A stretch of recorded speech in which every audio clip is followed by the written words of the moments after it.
The photos used in this video are copyrighted images that the copyright owners have allowed for reuse under a Creative Commons license. Whether we're looking at a set of train tracks, a quiet country road, or even a city street, there's one thing that all of these images have in common. In all of these images, we can see how the city street, the country road, or the train tracks all seem to disappear into the distance. To draw a picture using one-point perspective, we need to start with a horizon line. And of course, the horizon is the line where the sky and the land meet. You can choose to put your horizon line anywhere you like. I'm going to put mine slightly below halfway, and I'm going to use a T-square to help me keep my horizon parallel to the top and bottom edge of my paper.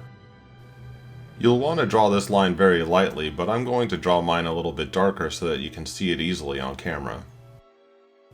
To create the illusion of our road or our train tracks disappearing into the distance, we're going to use something called a vanishing point.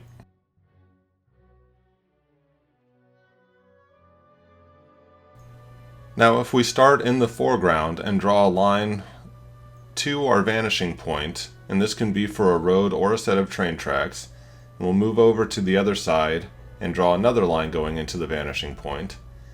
Then we have our road or train tracks that disappear into the distance.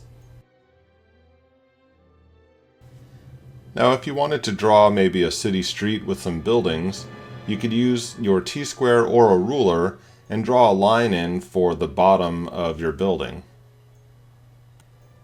To keep my vertical lines parallel with the edges of my paper, I can use my T-square and a right angle, and then I can just draw a line going up above the horizon line. And I'll do the same thing on the other side.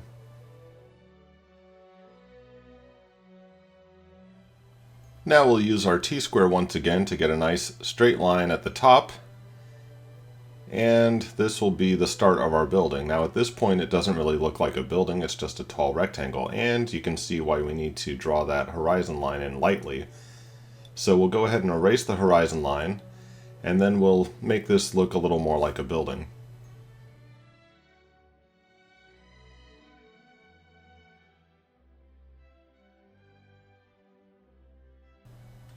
Now to make our building look a little more like a building and less like a tall rectangle, we need to take a couple of lines from the corners of the rectangle to the vanishing point. Now this road that we drew in the beginning already gives us one line going to the vanishing point, so I'll just start at the top corner of our rectangle and bring another line going down from the top corner to the vanishing point. It's a good idea to draw these guidelines lightly so that after we draw a line going down to represent the side of our building, we can erase these guidelines going to the vanishing point. Now you can determine how deep you want your building to go. It can be as wide or narrow as you like, and then you can use your ruler or a T-square and a right angle to just draw a line going up from the bottom to the top of the building and ending where these guidelines are that we drew in a moment ago. Now we can erase the part of the horizon line that goes through the side of our building, and we can erase the guidelines that we drew in earlier to keep our building into perspective. And that's why you want to draw those lines lightly so that they are easy to erase later on. Now we have a rectangular box that is in proper perspective because the corners of the box are angled toward the vanishing point. Now if we had a smaller object in our drawing, like maybe a car parked on the street, we would be sort of looking down at the car because the car would fall below the horizon line.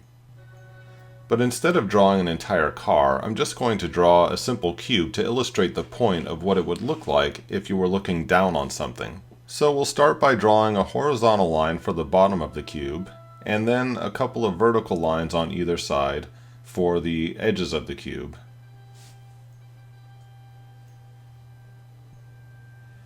Then another horizontal line going across the top, and we'll have a square, or a bit of a rectangle.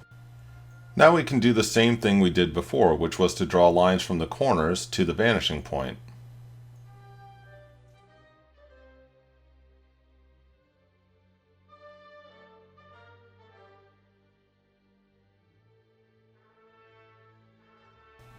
Now this time we have another corner that needs a line to the vanishing point, and that's going to give us the top of our cube, since it's below the horizon line and we're looking down on it.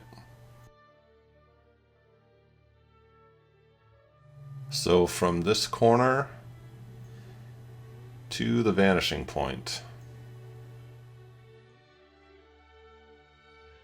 Now at this point, once again, we have to decide how deep we want our cube to go, and then once we decide that, we can draw a vertical line connecting the top and bottom of the cube. And from here we can just draw a line straight across, and this is where a T-square comes in handy.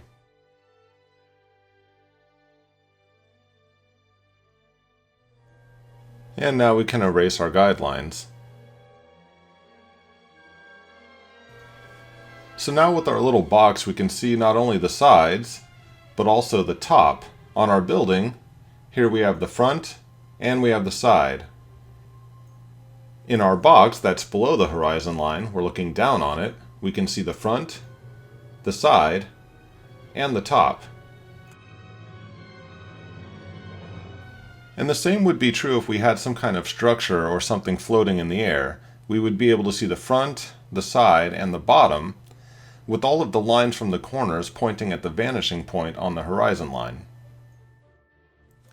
As long as the corners of any object you draw are pointing toward the vanishing point, your drawings will be done in proper one-point perspective.